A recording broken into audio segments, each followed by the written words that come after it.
ஜனநாயகம் மதிக்கப்படுகிற இடத்தில் சர்வாதிகாரம் தலை தூக்கும். மதவாதத்தை கையில் எடுத்த நாடுகள் அழிந்ததாகத்தான் வரலாறு. மதவாதத்தை கையில் எடுத்தால் பாகிஸ்தான் துண்டு துண்டுகளாக சிதறும் நாள் வெகு தொலைவில் இல்லை. ஒரே நாடு, நாங்கள் தான் நாடுன்னு பாகிஸ்தான் சொல்லுவோம். பாலுச்சிஸ்தான் வந்து ஒரு மாநிலமாக கூட மதிக்க தயாராக இல்லை. இன்னமும் பாலுச்சிஸ்தான் வந்து ஒன் ஆஃப் த ஏழ்மையான மாநிலமாக இருக்கு. பாலுச்சிஸ்தானில் அபண்டன்ட் ஆஃப் நேச்சுரல் கேஸ் இருக்குது, கோல் இருக்குது, கோல்டு இருக்குது, காப்பர் இருக்குது. இந்த 4 இருந்தால் சும்மா இருப்பாங்க. நேச்சுரல் ரிசோர்ஸை ஃபுல்லாக இவங்க எடுக்கிறாங்க. பாகிஸ்தான் கவர்மெண்ட்டு, சென்ட்ரல் கவர்மெண்ட்டு எடுக்குது. இதனுடைய வருமானம் அங்கே போதானா போகல, வேறு அந்த மக்களுக்கு பயன்படுதானா பயன்படாது.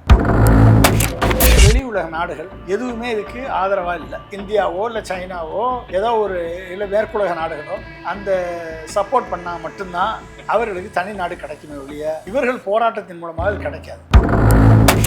அதாவது இந்தியாவுடைய தலையீடு அப்படின்னு நீங்கள் பார்த்தீங்க அப்படின்னா இருக்கலாம், ஏன்னா ஆயில் ரூட்டில் இருக்குது. ஆனால் அதே நேரத்தில் ஆப்கானிஸ்தான் மேலேயும் மேற்குலக நாடுகளுடைய தலையீட்டும் இருக்கலாம் என்று நம்பப்படுகிறது. பாகிஸ்தான் சொல்லுது. தீவிரவாதத்தை முன்னெடுக்கக்கூடிய நாடுகள், மதவாதத்தை முன்னெடுக்கக்கூடிய நாடுகள் நம்ம கண்ணு முன்னால் அழிஞ்சதாக தான் சரித்திரம். இது நமக்கு உள்ள பாடம், இந்தியாவுக்குரிய பாடம். மதவாதத்தை ஒருபோதும் கையில் எடுக்கக்கூடாது.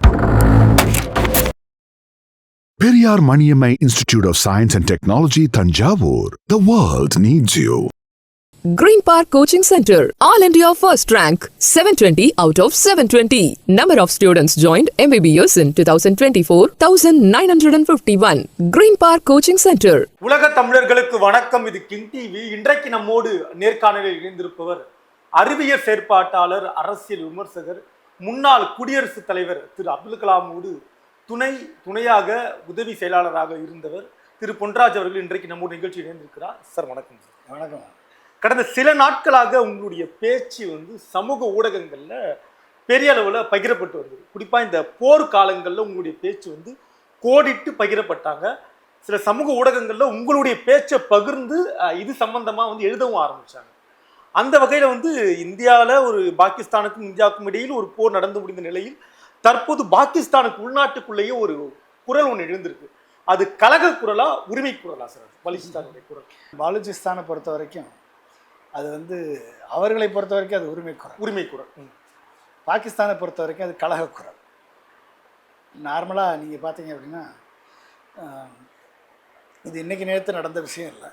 இது வந்து 1947க்கு முன்னால் இது பிரின்ஸ்லி ஸ்டேட்டாக இருந்தது தான் காலட். இது அட்டானமஸ் இண்டிபெண்ட் ரீஜனாக பிரிட்டிஷ் இந்தியாவில் இருந்தது. அந்த காலட் ப்ராவின்ஸ் அது வந்து 47க்கு முன்னால் இருந்தது. அந்த ப்ராவின்ஸ் வந்து அதாவது கானைட் ஆஃப் காலத்துன்னு பேர். அதுக்கு பேர் largest princely state in Pakistan. Not Pakistan, it is British இந்தியாவுடைய பார்ட், ஒரு பகுதி. ஸோ அப்போ வந்து 1947க்கு வந்து காலத்து டிக்ளேர் இண்டிபெண்டன்ஸ், அவங்களே டிக்ளேர் இண்டிபெண்டன்ஸ். இந்தியாவுக்கு எப்படி சுதந்திரம் கொடுத்தாங்களோ அது மாதிரி காலத்து வந்து நாங்கள் சுதந்திர நாடுன்னு டிக்ளேர் பண்ணிட்டாங்க. ஆனால் பாகிஸ்தான் என்ன பண்ணுச்சுன்னா மார்ச் 1948 பாகிஸ்தான் வந்து அதை வந்து காலட்டு பாகிஸ்தான் வந்து காலட் டு பாகிஸ்தான், அதாவது ஆக்கிரமித்து கொண்டது. காலட்டை வந்து பாகிஸ்தான் ஆக்கிரமித்து கொண்டு தனது நாடாக ஆக்கிரமித்து கொண்டு. அப்போ அங்கே வந்து ஃபோர்ஸ்ட் அனெக்ஷன் அவங்க ஃபீல். இது வந்து எங்களை வந்து கட்டாயப்படுத்தி எங்களை வந்து பாகிஸ்தானோட இணைத்து கொண்டீர்கள் என்று வந்து அவங்க வந்து ஃபீல். அது பாகிஸ்தானுடைய பார்வையில் அது இணைப்பு அப்படி புரிஞ்சுக்கலாமா? இவங்க பார்வையில் அது ஆக்கிரமிப்புன்னு அவங்க இணைப்புன்னு பார்க்குறாங்க, ஆக்கிரமிப்பு பார்க்குறாங்க. சரி, இங்கே என்ன ப்ராப்ளம் அப்படின்னு பார்த்தீங்க அப்படின்னா வந்து ஈவன் தான் அங்கே இருக்கக்கூடிய ட்ரைபல் லீடர்ஸ் எல்லாம் அப்போஸ் பண்ணால் கூட இந்த பாகிஸ்தான் வந்து காலத்தை இணைத்து கொண்டது. அதுதான் பாலுச்சினுடைய ரெசிஸ்டன்ஸுக்கு காரணமாக இருந்தது தான். நீங்கள் வந்து அதுக்கப்புறம் வந்து ஏகப்பட்ட இன்சர்ஜென்சிஸ் அண்ட் கான்ஃப்ளிக்ட் அரைஸ் ஆகிருக்கு. சரி, 1947க்கு அப்புறம் 1948 வந்து அதாவது ராயலிஸ்ட், பாலுஸ்தானுடைய ராயலிஸ்ட் ஃபோர்ஸஸ் அவங்க வந்து 1948 வந்து போஸ்ட் அசெஷன் ரெசிஸ்டன்ஸ் மூவ்மெண்ட்டை உருவாக்கும். 1958 to 59 வந்து சென்ட்ரலைசேஷன் பாலிசிஸ், அதாவது அண்ட் மிலிட்ரி ஆப்ரேஷன், பாகிஸ்தானுடைய ஒன்றியமயப்படுத்துதல், பாகிஸ்தான் ஒரே நாடு ஒரே நாடு ஒரே தேர்தல்னு சொல்கிறாங்களே இப்போ நம்ம இந்தியாவில் சொல்கிறாங்களே அது மாதிரி வந்து ஒரே நாடு நாங்கள் தான் சென்ட்ரல் தான் கண்ட்ரோல் என்று சொல்லப்போ அப்பையும் ஒரு ரெசிஸ்டன்ஸ் வந்தது காலத்தில். ஏன் வந்தது? அதுதான் காரணம். ஏன்னா அங்கே ஃபெடரல் கவர்மெண்ட் இல்லை, மத்திய மாநில சுயாட்சி, ஃபெடரல் ஸ்ட்ரக்சர் கிடையாது, ஜனநாயகம் கிடையாது. எங்கெல்லாம் ஜனநாயகம் மிதிக்கப்படுகிறதோ, எங்கெல்லாம் சர்வாதிகாரம் ஜனநாயகம் மிதிக்கப்படுகிற இடத்தில் சர்வாதிகாரம் தலை தூக்கும். எங்கெல்லாம் மக்களாட்சி இல்லையோ அங்கே வந்து இராணுவ ஆட்சி தலை தூக்கும். எங்கெல்லாம் வந்து ஒரு மதவாத ஆட்சி நடைபெறுகிறதோ அங்கே வந்து மற்ற மதங்களுக்கு, மற்ற இனங்களுக்கு, மற்ற மொழி பேசக்கூடியவர்களுக்கு, ட்ரைபல்ஸுக்கு பிரச்சனை வரும். இது வந்து பாகிஸ்தானில் நம்ம கண்கூடாக காணக்கூடிய இதான் வந்து இந்த பாலுச்சிஸ்தான் பிரச்சனை. புரிஞ்சுட்டிங்களா? அப்போ 1962 இதே மாதிரி ட்ரைபல் ரெபல்லியன் நடந்துச்சு. அதாவது மலைவாழ் பகுதி மக்கள் 1962-63 அவங்க வந்து பாலுச்சிஸ்தான் எங்களுக்கு தனி நாடாக வேணும்னு போராட்டத்தை முன்னெடுக்கிறாங்க. பழங்குடின்றது பூர்வக்குடி. 73-77 4 வருஷம் நடந்துச்சு. சரி, 73-77 4 வருஷம் வந்து மேஜர் அப்ரைசிங். எப்போ? ஜுல்ஃபிகார் அலி பூட்டோ இருக்கப்ப அவங்க டெரியூரில் வந்து ஆயிரக்கணக்கான பேர் இந்த கலவரத்தில் கொல்லப்பட்டார்கள். யார்? பாலுச்சிஸ்தான் மக்கள் இராணுவத்தால் கொல்லப்பட்டார்கள். அப்புறம் சோவியத்தும் ஆப்கான் இன்டெலிஜென்ஸ் வந்து இதில் வந்து ஆப்கானிஸ்தான் இதில் இன்வால்வ்டு, சோவியத் யூனியனும் இன்வால்வ்டு இந்த பிரச்சனையில். அடுத்து 2004 இன்னைக்கு வரைக்கும் இது வந்து இன்சர்ஜென்சி வந்து தொடர்ந்து நடந்துக்கிட்டே இருக்குது. அப்போ உள்நாட்டு கலவரம் தொடர்ந்து நடந்துக்கிட்டே இருக்குது. இது எதனால் ஆரம்பிச்சது அப்படின்னா, நவாப் அக்பர் புக்தீன்னு சொல்லி பாலுச்சிஸ்தான் லீடர் 2006 கொல்லப்பட்டார். அதிலிருந்து தொடர்ந்த இன்சர்ஜென்சி தாக்குதல் நடந்துட்டு இருக்கு. சரி, அதனுடைய வெளிப்பாடு தான் இப்போ வந்து பாலுச்சிஸ்தான் எங்களுக்கு தனி நாடாக வரணும்னு சொல்கிறாங்க. காரணம் என்ன அப்படின்னு நீங்கள் கேட்டீங்க அப்படின்னா, காரணம் வந்து நேச்சுரல் ரிசோர்ஸஸ் இதுதான் காரணம். ஏன்னா பாலுச்சிஸ்தானில் அபண்டன்ட் ஆஃப் நேச்சுரல் கேஸ் இருக்குது, கோல் இருக்குது, கோல்டு இருக்குது, காப்பர் இருக்குது. இந்த 4 இருந்தால் சும்மா இருப்பாங்க. இந்த 4ஐயுமே வந்து நம்ம இந்தியாவில் இப்போ வந்து மைனிங் பாலிசி கொண்டாந்துருக்காங்க. முந்தியெல்லாம் மைனிங் பாலிசி வந்து மாநிலத்துக்கு சொந்தமானது. எந்த மாநிலத்தில் மினரல் ரிசோர்ஸ் இருக்கோ அது அந்த மாநிலத்தினுடைய வருவாய்க்கு போய் சேரும். அதில் இருக்கக்கூடிய மைனிங் பண்ணி வரக்கூடிய வருமானம் அந்த மாநிலத்துக்கு போய் சேரும். இப்போ வந்து இது மத்திய அரசு தன் கண்ட்ரோல் எடுத்துக்கிச்சு. அதிகாரம் மாறிடுச்சு. யார்? மோடி வந்த பிறகு அதிகாரம் கைமாறிடுச்சு. இதை பாகிஸ்தான் அன்னைக்கே பண்ணிருச்சு. அதனால தான் இன்றைக்கி அங்கே கலவரம். ரொம்ப முற்போக்கா இருந்திருக்கு. இது என்ன முற்போக்கு? இது வந்து மோடி பண்ண வேண்டியது. இது வந்து ஒரே நாடு, நாங்கள் தான் நாடுன்னு பாகிஸ்தான் சொல்லுது. பாலுச்சிஸ்தான் வந்து ஒரு மாநிலமாக கூட மதிக்க தயாராக இல்லை பாகிஸ்தான். அப்போ எங்கள் கண்ட்ரோலில் தான் இருக்கணும்னு சொல்லுது. எங்கள் மதம் தான், எங்களுடைய ஒட்டுமொத்த ரிசோர்ஸ் எங்களுக்கு தான், உனக்கு அதிகாரம் கிடையாது அப்படின்னு சொல்லி நேஷனல் ரிசோர்ஸை ஃபுல்லாக இவங்க எடுக்கிறாங்க. பாகிஸ்தான் கவர்மெண்ட்டு, சென்ட்ரல் கவர்மெண்ட்டு எடுக்குது. அப்போ இதனுடைய வருமானம் அங்கே போதானா போகல, யாரும் அந்த மக்களுக்கு பயன்படுதானா பயன்படலை. அந்த மக்களுடைய வருமானம் அந்த மக்களுக்கே பயன்படலை. அப்போ அந்த மக்கள் அந்த மாநிலத்தில் இருக்கக்கூடிய natural resources like copper, gold, coal, இது நேச்சுரல் கேஸு, இதிலேருந்து வரக்கூடியது அந்த மாநில மக்களுக்கு வேலைவாய்ப்பை கொடுக்கணும், அந்த மாநில மக்களுடைய பொருளாதார வளத்தை கூட்டணும், அந்த மாநில மக்களது வாழ்க்கை தரத்தை உயர்த்தணும், அந்த மாநில மக்களது வருமானத்தை உயர்த்தணுமா இல்லையா? கண்டிப்பாக. அப்போ அதை வந்து அதில் ஒரு போர்ஷன் பாகிஸ்தானுக்கு போகலாம். அதில் ஒரு போர்ஷன் வந்து பாகிஸ்தானுடைய நாடுன்னு போகலாம். முடிய ஒட்டுமொத்தமாக கொள்ளையடிச்சிட்டு போனால் அவன் எப்படி தாங்குவான்? அங்கே தான் அதான் பிரச்சனை. அப்போ எனர்ஜி, அதாவது பாகிஸ்தானுக்கு தேவையான மின்சக்தி அதில் அதிகமாக வர்றது பாலுச்சிஸ்தான்ல தான் வருது, அங்கேருந்து தான் வருது. ஸோ அதையும் வந்து அப்போ ஆனால் இன்னமும் பாலுசிஸ்தான் வந்து ஒன் ஆஃப் த ஏழ்மையான மாநிலமாக இருக்குது இன்றைக்கு இவ்வளவு வளம் இருந்த வளம் இருந்து அப்போ நேச்சுரலாக அங்கே இருக்கமா ஃபைட் பண்ணுவான்ல. ஒரு சுரண்டல் நடந்திருக்குன்னு. ஆமாம், சுரண்டல் தான். நீங்கள் வந்து என்னைக்கு வந்து சென்ட்ரல் கவர்மெண்ட்டு, இந்த மைய அரசு, மாநில அரசு இப்படிலாம் நீங்கள் வந்து பண்ணும் பொழுது அவங்க என்ன சொல்கிறாங்க, இப்படிலாம் வந்து இதுக்காக அவங்க லோக்கல் மக்கள் போராடுறாங்க. அந்த போராட்டத்தை வந்து இவங்க வந்து இல்லை நாங்கள் உங்களுக்கு செஞ்சுட்டு தான் இருக்கோன்னு இவங்க ஏதோ சாக்கு போக சொல்கிறாங்களோடைய அந்த மக்களுக்கு உண்மையான வளர்ச்சி நடக்கலை. அது மட்டும் இல்லாமல் குவாடர் போர்ட்னு ஒன்று, குவாடர் போர்ட் அண்டு சிஇபிசி, அதாவது வந்து China Pakistan economic corridor. Gwadar port வந்து ஸ்ட்ராட்டஜிக் டீப் சி போர்ட். இது வந்து அந்த போர்ட் வந்து சைனா பாகிஸ்தான் எக்கனாமிக் காரிடார் இருக்குது, சென்ட்ரலில் இருக்குது, நடுவில் இருக்குது அந்த போர்ட். இந்த போர்ட் வந்து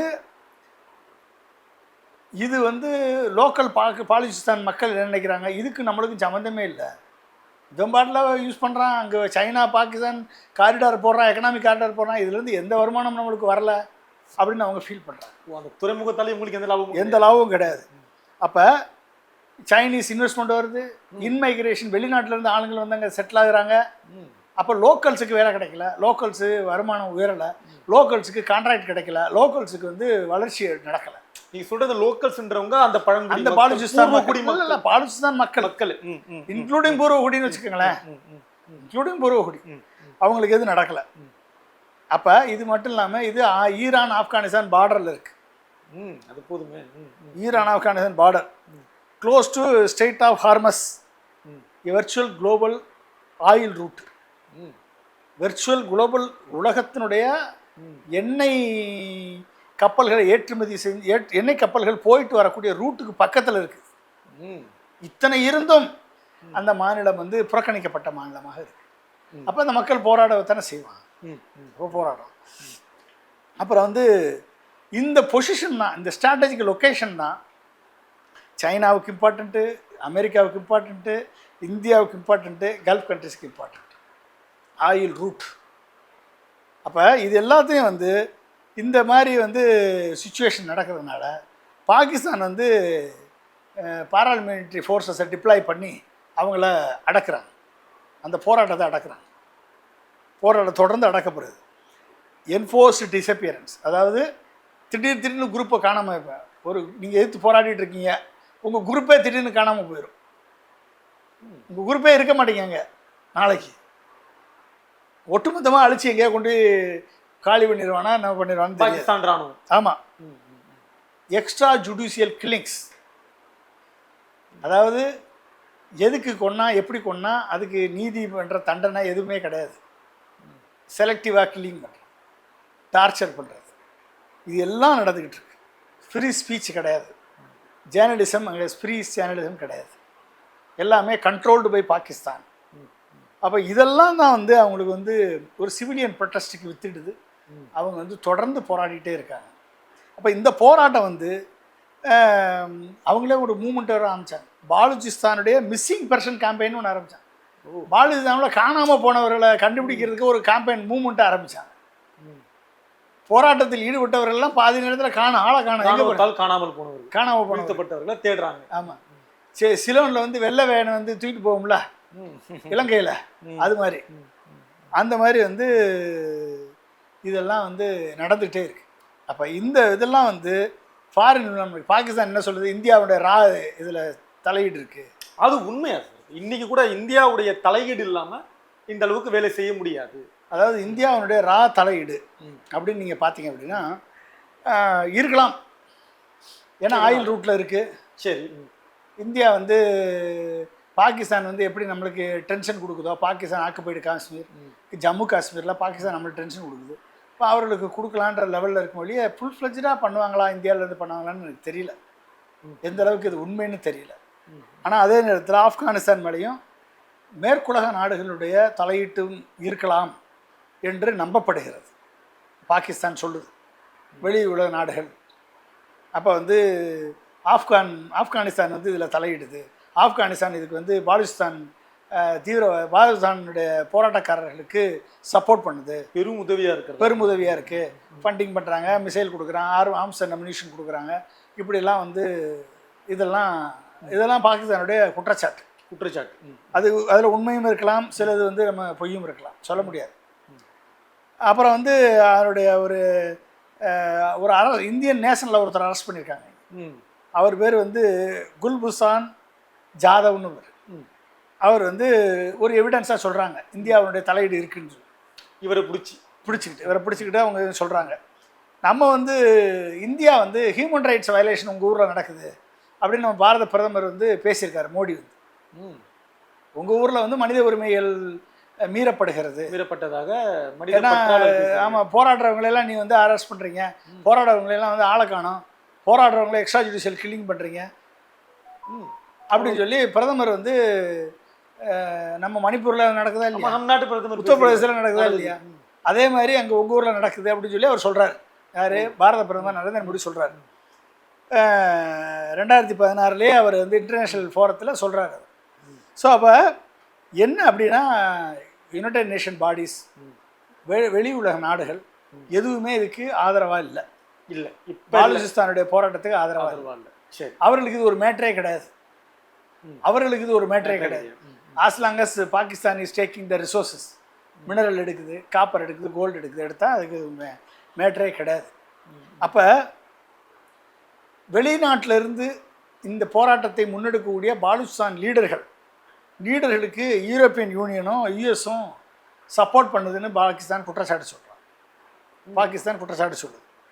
இப்போ என்ன சொல்யூஷன் சேலஞ்சஸ் அப்படின்னா, ஒரு டீப் டிஸ்ட்ரெஸ், அதாவது பிட்வீன் பாலுச்சிஸ்தான் நேஷனலிஸ்ட்டுக்கும் பாகிஸ்தான் ஸ்டேட்டுக்கும் ஒரு நம்பிக்கையின்மை நிலவுது.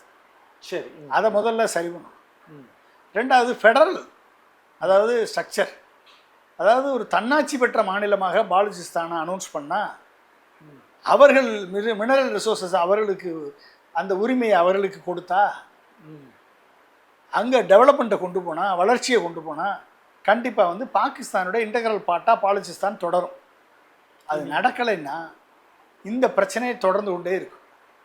ஒரு பெரிய நாடு ஆதரவு கொடுத்து அந்த நாடை தனி நாடாக இந்தியா எப்படி போய் பாகிஸ்தானை பிரித்து பங்களாதேஷும் பாகிஸ்தானை மாற்றிச்சோம், அது மாதிரி இந்தியாவோ இல்லை சைனாவோ ஏதோ ஒரு இல்லை மேற்குலக நாடுகளோ அந்த சப்போர்ட் பண்ணால் மட்டும்தான் அவர்களுக்கு தனி நாடு கிடைக்குமே ஒழிய இவர்கள் போராட்டத்தின் மூலமாக அது கிடைக்காது. பாகிஸ்தானை பொறுத்த வரைக்கும் இந்த IMF இப்போ 8500 கோடி கொடுத்துருக்கு. இதை ஒழுங்காக பயன்படுத்தி பாகிஸ்தானுடைய மக்களது வளர்ச்சிக்கு, பாகிஸ்தானுடைய மதவாதத்தை கையில் போட்டு கீழே விட்டுட்டு ஜனநாயகத்தை கையில் எடுத்து இராணுவத்தை மக்களாட்சியால் தேர்ந்தெடுக்கப்பட்ட பிரதமர் ஒரு அரசியல் சாசன சட்டத்தை, ஒரு தெளிவான அரசியல் சாசன சட்டத்தை கட்டமைக்காவிட்டால், இந்தியா போல ஒரு அரசியல் சட்டத்தை கட்டமைக்காவிட்டால், மதவாதத்தை கையில் எடுத்தால் பாகிஸ்தான் துண்டு துண்டுகளாக சிதறும் நாள் வெகு தொலைவில் இல்லை. சரிங்களா? இதை அவங்க செய்யணும். இல்லை ஃபெடரல் மாநில சுயாட்சி, ஒரு அட்டானமி கொண்ட ஒரு மாநிலமாக பாலுச்சிஸ்தானுக்கு அதிகாரம் கொடுக்கும். ஒவ்வொரு மாநிலமும் வளர்ந்தால் தான் பாகிஸ்தான் வளர முடியும். அது பண்ணலை அப்படின்னா நீ தீவிரவாதிகளுக்கே ஃபண்டு பண்ணிகிட்டே இருந்தீங்கன்னா கடைசியில் இந்தியாட்ட அடி வாங்கி சாக வேண்டியதான். குறிப்பாக இந்த போராளி அமைப்புகள், அந்த பாலுச்சிஸ்தான் போராளி அமைப்புகள் இந்தியா கிட்ட ஒரு கோரிக்கை வச்சுருக்காங்க, இந்தியா தலையிட்டு ஒரு தீர்வு கொடுக்கணும் அப்படின்னு. இன்றைக்கி அது பேசும் பொருளாக மாறி இருக்கு. அப்படி வாய்ப்பு இருக்கா? இந்த காலகட்டத்தை இந்தியா பயன்படுத்திக்கணும். இந்தியா அந்த அளவுக்கு இந்தியாவுடைய எக்ஸ்டர்னல் அஃபேர்ஸ் பாலிசி மொத்தமாக ஃபெயிலியர் ஆகி கிடக்கு. நீங்கள் பாகிஸ்தானோட நட்புறவே இல்லை, பாகிஸ்தான் ஒரு எனிமி நாடு மாதிரி ஆக்கின பிறகு நீங்கள் சொல்கிறது எப்படி பாகிஸ்தான் கேட்பான்? இல்லை, பாலுச்சிஸ்தான் கேட்குறாங்க, அவங்க பாகிஸ்தான் கேட்பான். பாகிஸ்தான் கேட்கணும்ல, கேட்க மாட்டாங்க. அப்புறம் நீங்கள் இந்தியாவுடைய எக்ஸ்டர்னல் அஃபேர்ஸ் பாலிசியே ஃபெயிலியர் ஆகிருக்கு, எப்படி வந்து அது கேட்பாங்க சொல்லுங்கள்? அப்போ நீங்கள் வந்து வந்த உடனே, மோடி வந்த உடனே முதல்ல ஒழிச்சது சார்க் அமைப்பு தான் ஒழிச்சார். சார்க் அமைப்பு வந்து south Asian association for regional cooperation, அந்த கோஆப்ரேஷன் வந்து நம்ம சுற்றி இருக்கக்கூடிய அண்டை நாடுகள், இந்த நாடுகளுடைய சார்க் அமைப்பே ஒழிச்சிட்டாரு பிரதமர் மோடி. நம்ம பிரதமர் மோடி. அப்போ நீங்கள் எப்படி வந்து ஒரு காஷ்மீரில் இந்தியாவில் நடந்த தீவிரவாதத்தை எதிர்த்து இந்தியா வந்து ஒரு தீவிரவாதிகள் மேலே வந்து பிரிசிஷன் துல்லிய தாக்குதல் நடத்துது. தீவிரவாதத்தை கையில் எடுக்கக்கூடிய பாகிஸ்தான் மேலே 9 ஏர்பேஸ் மேலே தாக்குதல் நடத்துது. ஆனால் அதை ஒரே ஒரு வார்த்தையில் ட்ரம்ப் நிறுத்திட்டார். வர்த்தகம்ன்ற பேரில் நிறுத்தினாரா இல்லையா? நிறுத்திட்டார். நீங்கள் எப்படி அகண்ட பாரதம் அகண்ட பாரதம் அகண்ட பாரதம்னு சொல்லிட்டு உங்கள்கிட்ட இருக்கக்கூடிய பாகிஸ்தானோட நீங்கள் உங்களுக்கு எனிமி பாகிஸ்தான் சைனாவுக்கு நண்பன், நேபாள் உங்களுக்கு எனிமி நேபாள் சைனாவுக்கு நண்பன், பங்களாதேஷ் உங்களுக்கு எனிமையாக மாறி நிற்கிது சைனாவுக்கு நண்பன். அண்டை நாடுகள் பக்கத்து வீட்டில் இருக்கவங்க நமக்கு பிரச்சனை. சிலோன் உங்களுக்கு எனிமி, உங்களுக்கு நட்புக்கரம், ஆனால் சைனாவுக்கு நண்பன். அப்போ எல்லா நாடுகளும் உங்களை சுற்றி இருக்கிற நாடுகள் அத்தனையுமே கடந்த 12 வருடங்களாக 11 வருடங்களாக திரு மோடி அவர்கள் கடைபிடித்த வெளியுறவு கொள்கையின் விளைவாக நமக்கு எதிரியாக நிற்கிறார்கள், சைனாவுக்கு நண்பனாக நிற்கிறார்கள். புரிஞ்சுட்டிங்களா? நீங்கள் எப்படி வந்து நம்மை சுற்றி இருக்கக்கூடிய வீடெல்லாம் தீப்பிடித்து எரியும் போதும் நீங்கள் எப்படி அமைதியாக இருக்க முடியும்? மதவாதத்தை கையில் எடுத்த நாடுகள் அழிந்ததாகத்தான் வரலாறு. இனவாதத்தை கையில் எடுத்த நாடுகள் அழிந்திருக்கிறது. அறிவை இறக்குமதி செய்தால் ஆயிலை ஏற்றுமதி செய்தான் அரபி நாடுகள். அறிவை இறக்குமதி செய்தான் ஆயிலை ஏற்றுமதி. அறிவை பயன்படுத்திய நாடுகள் மக்களது வளர்ச்சிக்கு பாடுபடும். ஆனால் தீவிரவாதத்தை முன்னெடுக்கக்கூடிய நாடுகள், மதவாதத்தை முன்னெடுக்கக்கூடிய நாடுகள் நம்ம கண்ணு முன்னால் அழிஞ்சதாக தான் சரித்திரம். இது நமக்கு உள்ள பாடம், இந்தியாவுக்குரிய பாடம். மதவாதத்தை ஒருபோதும் கையில் எடுக்கக்கூடாது. ஜனநாயக அதனால்தான் நமக்கு சுதந்திரம் கிடைச்ச உடனே இந்திய அரசியல் சாசன சட்டத்தை வடிவமைத்தவர் அண்ணல் அம்பேத்கர் அவர்கள். இது வந்து அனைத்து மக்களுக்குமான நாடு, ஈக்குவாலிட்டி, ஃப்ரெட்டர்னிட்டி. ஓகே, நிலையில் இருக்க மக்களுக்கானது, அனைத்து நிலையிலான மக்களுக்குமான நாடு, செக்யூலர் கிரெடென்ஷியல்ஸோடு இருக்கணும். ஓகே, அப்போ இந்த ஒரு சமத்துவம், சகோதரத்துவம், அப்புறம் இதெல்லாம் கொண்ட பில்லரை வச்சு தான் இந்தியா கட்டமைக்கப்பட்டிருக்கு. அதனால தான் இன்றைக்கும் இந்தியா வந்து ஸ்ட்ராங்காக நிற்கிது. இல்லைன்னா இந்தியாவுக்கு செக்ஸ் அண்ட் பேலன்சஸ் இருக்குது. இராணுவம் நம்ம தேர்ந்தெடுக்கப்பட்ட மக்களால் தேர்ந்தெடுக்கப்பட்ட அரசை மீறி இராணுவம் செயல்பட முடியாது. மக்களால் தேர்ந்தெடுக்கப்பட்ட அரசு, பார்லிமெண்ட்டு, சட்டமன்றம் அரசியல் சட்டத்தை மீறி சட்டம் இயற்ற முடியாது, விடாது சுப்ரீம் கோர்ட். சுப்ரீம் கோர்ட்டு அரசியல் சட்டத்தை மீறி உத்தரவு போட்டால் அதை பார்லிமெண்ட்டில் ஸ்ட்ரைக் டவுன் பண்ண முடியும். இது எல்லாம் நடக்கும்போது மீடியா சும்மா இருக்காது. மீடியா இண்டிபெண்ட் மீடியா இப்படி இருக்கணும்னு சொல்லி தான் இந்தியா உருவாக்கப்பட்டது. அப்போ தான் வந்து ஒருத்தர் எக்ஸஸாக போனால் கூட இன்னொருத்தர் பேலன்ஸ் பண்ண முடியும், இன்னொருத்தர் எக்ஸஸாக போனால் கூட இன்னொரு இது வந்து பேலன்ஸ் பண்ண முடியும். பண்ணி நாட்டு மக்கள் அனைவருக்கும் நீதி கிடைக்க வேண்டும். சமூக நீதி, பொருளாதார நீதி, அரசியல் நீதி, இப்போ என்விரான்மெண்டல் நீதி, இத்தனையும் நாளும் கிடைச்சாதான் ஒரு நாடு வந்து அமைதியான நாடாக இருக்குது. ரொம்ப நன்றி sir. Thank you. Periyar Maniammai Institute of Science and Technology, Thanjavur. The world needs you. Green Park Coaching Center, All India First Rank, 720 out of 720. Number of students joined MBBS in 2024, 1951. Green Park Coaching Center.